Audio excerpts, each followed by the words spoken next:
지역의 이슈를 살펴보는 헬로 이슈 토크입니다. 전남 지역은 계속해서 의료 수요가 늘고 있지만 인력은 턱없이 부족한 실정인데요. 이에 코로나19까지 확산되면서 최근 보건소 근무 인력의 퇴사와 휴직이 늘어 대책 마련이 시급한 상황입니다. 관련해서 전반적으로 이야기 나눠보도록 하겠습니다. 전남도의회 최선국 보건복지환경위원과 함께합니다. 의원님 안녕하십니까? 예, 반갑습니다. 최선국 도의원입니다. 네, 의원님 자세한 이야기 나눠보기에 앞서서 먼저 전남 지역 의료 인력 현황부터 살펴주시죠. 일단 이제 전남 지역의 이제 의료 인력이 아까 수요에 비해서 부족하다라는 말씀을 드리는데 이 지역에서 많은 의료 인력들이 배출이 된다 하더라도 수도권 대형 의료기관들이 마치 이제 빨대처럼 지역의 의료 인력들을 빨아들이고 있다는 데서 비롯된 근본적인 문제라고 보시면 될 것 같습니다. 먼저 이제 전남 지역의 이제 의사 현황을 한번 좀 살펴볼 필요가 있는데요. 올해 기준으로 본다면 전남의 의사 수는 3,208명입니다. 네. 인구 만 명당 17.4명에 이제 머물러 있는데요. 전국 평균이 21.3명에 지금 이제 달하고 있는데 약 20% 가량 낮은 수치고 서울에 비해서 본다면 거의 절반 수준의 의사 확보를 못하고 있다라고 볼 수 있을 것 같습니다. 간호사 현황을 살펴보면 올해 전남 간호사 수는 8,729명입니다. 인구 만 명당 47.4명의 수준인데요. 물론 이제 전국 평균하고는 거의 비슷한 수치긴 합니다만 광주가 한 인구 만 명당 65명 수준이거든요. 네. 이에 비하면서 상당히 좀 낮은 수치이고요. 문제는 간호사들의 지역 편중 문제가 심각하다라는 겁니다. 작년 자료를 보면 전국 간호사가 한 22만 5천 분 정도 계시는데요. 수도권에 11만 1천 명, 약 50%에 가까운 간호사들이 수도권에 집중이 되어 있습니다. 네. 그러면 수도권을 제외한 지방 간호사 중에서도 약 46.2%가 광주, 대구 같은 5대 광역시에 집중이 되어 있거든요. 결국은 간호사가 수도권 대도시에 이제 쏠림 현상이 이제 심각해지다 보니까 지방 농어촌 소재 중소병원 같은 경우는 간호 인력난이 심각하게 계속해서 발생을 하고 있고요. 또 병원을 이제 간호 등급을 보통 매기게 되는데 전남의 간호 등급 수준이 항상 전국에서 최하위 수준에 머물고 있습니다. 결국 이제 악순환이 좀 계속되고 있다라고 봐야 될 것 같은데요. 네. 이제 여기다가 그 전남 지역의 이제 공공의료의 핵심이라고 할 수 있는 세 의료원이 있습니다. 강진의료원, 순천의료원, 목포의료원이 있는데 이 지방의료원 같은 경우는 간호사 이중률이 전국에서 가장 이제 높은 수준이고요. 또 정원 대비 간호사 충원율도 낮은 수준이기 때문에 공공의료 서비스 제공에 상당히 좀 어려움을 지금 호소하고 있는 상태라고 보시면 됩니다. 네, 이렇게 전남 지역의 의료 인력 현황을 짚어주셨는데 또 제가 살펴보니까요. 전국적으로 코로나19 확산 이후 보건소 근무 인력의 퇴사와 휴직 비율이 또 늘고 있다고 하더라고요. 전남 지역도 예외는 아닙니까? 예, 보건소에서 대부분 이제 코로나 의심자의 검치 채취를 하지 않습니까? 그 네. 양도 정말 엄청나고요. 또 주말에도 쉬지 못하는 경우가 다반사죠. 최근에 이제 국정감사 자료를 보면 지난해 전국적으로 470명이 보건소를 떠났습니다. 휴직 신청자는 1,730명 가량 되고요. 거의 모든 지역에서 코로나19 발생 이후에 공무원의 휴직률이나 병가 사용 일수가 다 증가한 것으로 객관적인 지표들이 드러나고 있습니다. 전남 지역 보건소 공무원 숫자는 한 1,563명입니다. 그런데 코로나19가 확산되기 시작한 초기에 이제 퇴직자는 24명으로 2019년보다는 오히려 더 작았습니다. 네. 그런데 이제 코로나19 사태가 지금 장기화되지 않았습니까? 근데 이제 코로나 사태 2년째를 맞는 이제 올해 1월부터 5월까지의 숫자를 좀 조사를 해봤더니 벌써 퇴직자가 17명입니다. 올해 연말까지는 훨씬 더 이제 이 숫자를 작년을 이제 초월할 수밖에 없는 상황이 좀 나타날 것 같고요. 네. 휴직 건수 같은 경우는 역시 이제 또 이제 코로나19에 따라 업무 과부하 때문에 이제 휴직을 많이 할 수밖에 없는 좀 상황이 벌어지는데 그 전남 보건소 공무원의 휴직 같은 경우는 2018년에는 72명이었고요. 2019년에는 87명이었습니다. 그런데 코로나19가 발생한 지난해부터 106명으로 갑자기 늘었고요. 올해는 역시 1월부터 5월까지 숫자만 지금 집계가 되는 상태인데 벌써 70명의 공무원이 지금 휴직 상태에 들어갔습니다. 역시 네. 연말까지 가면 기하급수적으로 좀 늘어날 수밖에 없는 좀 구조다라고 보시면 될 것 같습니다. 네, 의원님 말씀을 들어보니 확실히 코로나19 확산 이후 이런 결과들이 나타나고 있는 것 같은데 보건소 근무 인력뿐만 아니라 의료 인력 전반적으로 많은 어려움을 겪고 있는 것 같거든요. 어떻습니까? 보건소 의료 인력의 이제 번아웃 현상이라고 그러죠. 이게 육체적이나 정신적으로 상당히 이제 좀 소진 상태에 있다고 보셔야 될 것 같은데요. 네. 이제 더군다나 이제 전반적으로 그 코로나19 상황이 언제 지금 끝날지 모르는 좀 상황이기 때문에 어떻게 본다면 이런 의료진들의 번아웃 현상은 상당히 좀 어떻게 보면 안타깝지만 당연한 결과라고 볼 수밖에 없는 좀 상황입니다. 최근에 이제 보건복지부에서 이제 어떤 조사 결과를 발표를 했었는데요. 그 보건소 인력의 우울 위험군, 이렇게 우울증이 올 수 있는 이제 이 가능성이 높은 분들이죠. 이 우울 위험군이 33.4%였습니다. 그런데 일반 국민들의 우울증 위험군이 보통 18.1% 정도 되거든요. 네. 거의 이제 2배 수준으로 매우 좀 높게 나타나서 상당히 좀 이렇게 그 최근에 이제 좀 문제가 대두되고 있는 상황입니다. 결국 이제 이런 상황이 좀 비극적 결과로 좀 이어지기도 하는데요. 이제 올해 5월이죠. 부산 지역의 이제 보건소 공무원이 이제 극단적 선택을 해서 이제 돌아가시는 사태도 있었고요. 이번 달 12일에도 인천 서구의 보건소 공무원이 좀 극단적 선택을 역시 하셔서 뭐 지금 중태에 좀 뭐 빠지는 그런 상황도 좀 발생하기도 했었습니다. 네. 이제 또 치료 인력 같은 경우 보건소 공무원은 주로 이제 검체 처치를 담당합니다. 치료 인력 같은 경우도 마찬가지인데요. 그 앞서 말씀드렸듯이 의료원 세 곳의 의료원이 이제 치료 전담 병원이지 않습니까? 뭐 이분들 같은 경우도 이제 육체적인 필요 외에 코로나19에 언제든지 감염될 수 있다라고 하는 정신적 스트레스를 이제 받고 있는 분들이거든요. 그래서 이제 이게 전국적으로 좀 문제가 되면서 올해 8월이었죠. 보건의료노조가 총파업을 예고를 했습니다. 물론 네. 이제 실행이 되지는 않았습니다만 이분들의 주장을 보면 이제 지금 현재 보건의료계의 상황을 좀 이렇게 알 수가 있어요. 그러니까 코로나19 치료병원에 인력 기준을 마련하고 생명안전수당을 제도화해주라. 또 전국 70개 중진료과마다 한 곳씩의 공공의료를 확충을 해달라. 또 공공병원 시설의 장비, 인력, 인프라 등을 빨리 좀 구축을 해달라. 그다음에 공공의대를 빨리 설립을 해달라. 이런 내용들이었거든요. 네.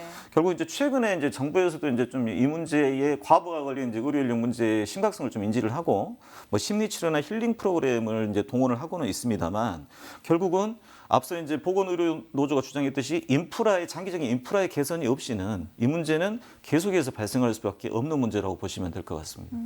네, 코로나19 상황이 장기화될수록 확실히 인력의 한계가 오고 있는 것 예. 같습니다. 특히 전남은 섬 지역도 많고 고령 인구의 비율도 높은 곳이지만 또 이렇다 할 의료 인프라가 없는 상황이잖아요. 예. 그렇기 때문에 더욱더 응급 의료 시스템과 관련 인력을 확충해 보이는 것 역시 또 절실해 보이는데 이건 역시 부족한 상황입니까? 예.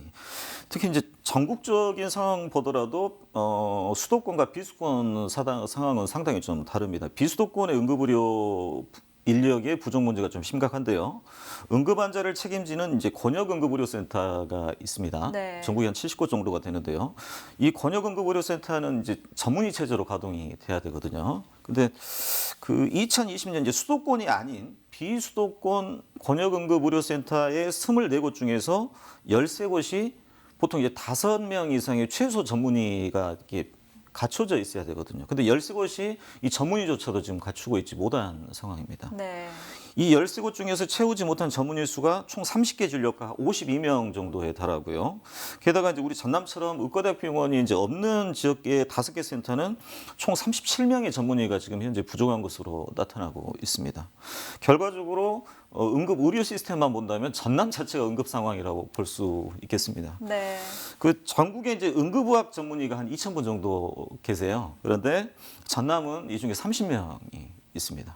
그러니까 인구 10만 명당 수치로 본다면 전국에 3.6명인데 절반도 안 되는 1.6명의 응급의료 전문의가 전남에 있다라고 보시면 될 것 같고요. 결국 이제 응급의료 관련 의사 수가 이제 적다 보니까 응급의학 전문의 1인당 담당하는 내원 환자가 8,640명입니다. 그럼 전국은 얼마냐? 5,410명이거든요. 엄청나게 많은 환자를 의사 1인이 책임져야 되는 지금 구조가 되어 있는 겁니다. 네. 이제 최근에 이제 국립중앙의료원이 의료 취약지를 전국에 250개 정도 되는 지자체 의료 취약지를 조사를 했는데요. 이제 하위 단인 지역 응급의료센터에서 30분 내로 도달이 불가능하거나 그것보다 상급 기관인 권역응급의료센터 전국에 70곳이 있는데 이곳에 1시간 이내로 도달이 불가한 인구가 인구의 27% 이상인 지역을 응급의료 취약 지역이라고 하는데요. 안타깝게도 전남 같은 경우는 여수, 목포, 그다음에 광양 뭐 화순 같은 대도시권을 제외하고는 17개 시군 모두가 응급의료 취약 지역으로 이제 선정이 된 상태입니다. 상당히 네. 좀 안타까운 상황이라고 볼 수 있겠죠. 네, 오히려 지역이기에 더욱더 신경 써야 하는 부분인데 아직까지 심각한 의료 공백이 존재하는 것 같습니다. 또 앞서 전남 지역 응급의료 인프라가 부족하다고 말씀해 주셨는데 그렇게 발생하는 문제점은 무엇이 있습니까? 일단 응급의료 인프라가 이제 제대로 구축돼야만 응급 상황에서 신속하고 적절한 응급 의료를 받을 수 있는 것 아니겠습니까? 네. 응급의료 인프라는 크게 이제 두 가지가 갖춰져야 됩니다. 첫째는 응급 환자가 발생했을 때 이제 신속하게 구조하고 또 제대로 된 이동 시스템을 갖춰야 되는 부분이 있고요. 둘째, 병원에 이송이 된 이후에 환자가 전문적인 응급치료를 제대로 받을 수 있어야 합니다. 이 두 가지가 갖춰져야 하는데요. 물론 이제 우리 도민들께서 체감하고 계시겠지만 전남의 응급의료 수준은 상당히 좀 이렇게 열악한 상황입니다. 앞서도 이제 17개 지역이 응급의료 취약 지역이라고 말씀을 드렸었는데요. 네.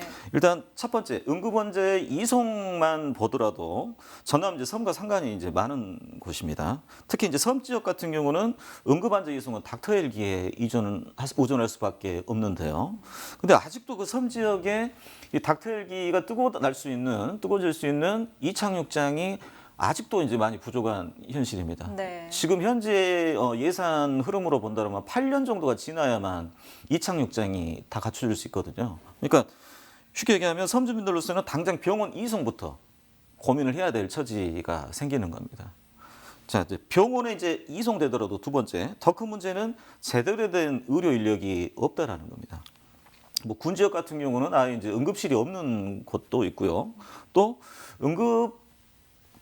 응급실이 있어도 뇌졸중, 뭐 심근경색, 그다음에 중증해상 같은 경우는 제대로 된 전문의가 없어서 이렇게 치료가 불가능한 경우가 사실상 많습니다. 네. 게다가 그 상급기관인 권역응급의료센터 같은 경우도 역시 그 전문의 충원들이 제대로 안 돼 있기 때문에 결국 다른 지역 병원으로 이송을 해야 되는 경우가 많습니다. 이걸 전원이라고 그러는데요. 그 최근에 이제 국회 보건복지위원회 이제 이지역 김원희 국회의원께서 얼마 전 국정감사에서 이 문제를 지적을 했었는데요. 수도권 같은 경우는 응급 환자를 다른 병원으로 옮기는 이유가 병실이 없어서 그렇습니다. 네. 병실이 나지 않아서 옮기는 경우가 많은데요. 전남은 병실이 없어서가 아니라 치료할 전문의가 없어서 환자를 옮겨야 되는 경우가 많습니다. 뭐 구체적 수치로 보자면 지난해 이제 응급 환자가 5,582명의 중증 환자가 발생을 했는데 이 중 541명이 이제 전원을 했습니다. 그런데 이 중에 263명, 약 절반에 가까운 숫자가 처치 불가, 즉 전문의가 없기 때문에 이송을 한 경우입니다. 결국 전국에서 가장 많은 인원이고요. 네. 이제 이러한 수치는 그 응급의료 인프라 개선을 위해서는 응급이송 체계 개선뿐만이 아니라 결국은 응급의료 인력 확보가 얼마나 중요한 문제인지를 여실히 보여주고 있다라고 보시면 될 것 같습니다. 이렇게 두 가지 문제점까지 전남 지역의 의료 인력과 인프라 등 관련 상황들 살펴봤는데요. 대책 마련이 절실해 보입니다. 그 가운데 이제 가장 많이 나오는 목소리는 전남 지역의 의대를 유치하자는 거잖아요. 어떻게 여전히 지지부진한 상황 같아 보입니까? 일단 지지부진한 상황은 맞습니다. 그 작년 7월 이후로 거의 한 15개월, 16개월 동안 이 문제가 지금 수면 아래로 가라앉아 있는데 그렇지만 지금 현재 상황으로 본다면 조금씩 희망의 빛은 보인다. 라고 좀 말씀 좀 드릴 수 있을 것 같고요. 일단 이제 전남의대가 이제 수면에 떠오른 게 이제 지난해 7월 23일 날 그 당정 협의 과정에서 의대 없는 지역에 의대 설립을 추진하겠다라는 합의 내용이 이제 발표가 되면서 이제 시작이 됩니다. 네. 그러나 이제 의정협의체, 즉 의협을 중심으로 한 의사들 단체에서 이 문제에 대해서 이제 적극적으로 좀 반대하고 나서는 거죠. 이 당시에 합의봤던 내용들이 세 가지였습니다. 의대 정원을 확대하자, 그 다음에 국립의전원을 설립하자, 그 다음에 의대 없는 지역에 의대를 설립하자, 이 세 가지였었는데요. 일단 그 답보상태긴 합니다만 정부의 의지는 확고한 편입니다. 이게 작년 12월에 이제 정세균 국무총리가 이제 목포 이제 의료원을 방문을 했었는데요. 이때 네. 전남에만 의대가 없는 것은 이상한 상황이다. 신설에 대한 정부의 의지는 변함이 없다라고 말씀을 했고요. 문재인 대통령께서도 올해 2월 달에 이제 신안을 방문하시면서 전라남도 의과대학 신설의 필요성에 대해서 적극 공감한다라는 이제 입장을 밝히신 바가 있습니다. 그런데 이제 아까 이제 세 가지를 합의를 봤다라고 말씀을 드렸지 않습니까? 네. 그런데 의사들의 의협의 이게 반대의 핵심은 의대 정원 확대 문제에 지금 좀 몰려 있고요. 의대 없는 지역의 의대 신설이라는 부분은 상당히 좀 상대적으로 반발은 좀 적은 편입니다. 그래서 이 문제부터 해결하자라는 게 전남 지역과 이 지역 정치인들의 공통적인 좀 주장이라고 보시면 될 것 같고요. 이제 논리는 이렇습니다. 의대 정원 확대와 의대 없는 곳 의대 설립은 별개의 문제다라고 주장을 하고 있고요. 네. 또 만약에 의대 정원이 확대된다 하더라도 이 지역에 의과대학이 없다라면 전남은 결국 의료 환경에서 소외될 수밖에 없는 것 아니냐라는 이제 주장이고요. 올해 국감에서 이제 이 지역 김원희 의원께서 그 의대 없는 지역의 의대 신설을 의대 정원 확대 문제보다 더 먼저 논의를 해야 된다라고 국감에서 이제 주장을 했었고요. 결국 이제 답변에 나섰던 이제 권덕철 보건복지부 장관도 공감한다, 적극적으로 공감한다라는 기존과는 다르게 좀 진일보한 입장을 내놨습니다. 네. 조금 이제 정부의 변화 움직임이 좀 있을 것 같고요. 일단 의정예비체가 좀 빨리 좀 개최돼야 됩니다. 11월 달에 좀 빨리 좀 개최돼서 의협의 좀 현명한 판단을 좀 기대하고 있는 상황입니다. 또 앞서 이야기 나눠본 것처럼 의료 인력이 갈수록 부족해지는 상황이기 때문에 의료 인력 대책도 필요할 것 같습니다. 의원님께서는 어떤 대책을 마련해야 한다고 보십니까? 의료 인력 이제 확보 문제는 첫째도 둘째도 셋째도 말 그대로 국립의대가 이 지역에 먼저 신설되는 것이 맞습니다. 지역에서 의료 인력이 배출돼야 되는 것이죠. 네. 그리고 이에 함께 제도 개선이 같이 가야 합니다. 예를 들어 이제 의대 졸업 인력이 일정 기간 지역에 근무하는 지역 의사제 도입, 이런 부분들이 상당히 중요하고요. 네. 또 의료 인력의 또 다른 한 축인 간호 인력 확보도 마찬가지입니다. 제가 이제 지난해 이제 전남도의회에서 공공간호사제 도입을 위해서 전남 도립대에 간호학과를 설립을 해달라라고 얘기를 했었거든요. 공공간호사제 역시도 이제 마찬가지입니다. 전남도가 운영하는 도립대의 공공간호사 제도를 만들어서 이 공공간호사들이 일정 기간 지역을 떠나지 않고 공공의료기관에 근무할 수 있도록 이렇게 하는 근본적인 해결책을 좀 마련해 보자라는 거였거든요. 일단 전남도도 이제 의료 인력 확보 문제가 상당히 좀 심각하기 때문에 이제 열심히 노력은 하고 있습니다. 뭐 매년 보통 기존 간호사 자격증을 소지하신 분들과 병원과의 미스매치가 일어나는 경우가 많거든요. 그래서 뭐 간호 인력 일자리 박람회를 지금 매년 개최해 오고 있고요. 또 간호사들이 농촌 같은 경우는 잘 안 가려고 합니다. 그래서 농어촌 청년 간호사 주거 지원 사업을 지금 계속해서 이제 국가에 지금 좀 건의를 하고 있는 상황입니다. 네. 이렇게 관련 대책까지 오늘 의원님과 전남 지역 의료 인력 등 관련해서 전반적으로 이야기 나눠봤는데요. 끝으로 전남 의료 체계 개선을 위해서 보완해야 될 점이 있다면 무엇이라고 보시는지도 말씀해 주시죠. 일단 도민의 건강권이라는 측면에서 본다라면 이 문제는 국가의 책임이 큽니다. 전남 지역에 이제 기대 수명이라는 게 있는데요. 그러니까 출생자가 앞으로 얼마만큼 살 수 있겠느냐라는 걸 평균치로 나타내는 것인데 전남의 기대 수명이 80.7세입니다. 그런데 전국에서 가장 높은 서울의 기대 수명이 83.3세입니다. 무려 2.6년 차이가 난다라는 거죠. 즉 서울 사람은 2.6년 더 살 수 있는 의료 환경이 조성되어 있다라는 겁니다. 네. 1인당 의료비를 본다면 가장 낮은 경기도가 161만 원입니다. 그러면 전남 같은 경우는 1인당 의료비는 241만 원입니다. 즉 의료 인프라는 깔려 있지 않은데 의료비는 더 들어간다라는 거죠. 결국은 또 의료 접근성 같은 경우도 아까 말씀드렸듯이 17곳이 응급의료 예를 들어 취약지라고 아까 말씀을 드렸지 않습니까? 네. 결국 의료 인프라와 이렇게 의료 인력 불평등 문제를 적극적으로 해결해야 될 주체는 결국 이제 국가입니다. 국민의 생명과 안전을 지키는 근본적 책임은 국가에 있는 것 아니겠습니까? 이제 전남의 열악한 의료 환경을 보면서 국가란 무엇인가를 좀 다시 한번 생각해보는 좀 계기가 좀 됐으면 합니다. 네, 전남의 보건복지 체계 개선을 위해서 많은 사람들의 관심도 필요할 것 같습니다. 의원님 앞으로 전남 지역을 위한 다양한 활동 기대하겠습니다. 오늘 나와주셔서 감사합니다. 예, 감사합니다. 지방 의료 인력 부족 문제와 함께 전문적인 의료 서비스 제공 등 의료 여건을 개선하는 건 역시 절실한 상황인데요. 도민의 건강권을 보장하기 위해 어떤 대책을 마련해야 할지 조금 더 면밀하게 살펴봐야 할 시점이 아닐까 싶습니다. 이번 시간은 여기서 마칩니다. 지금까지 헬로 이슈 토크였습니다.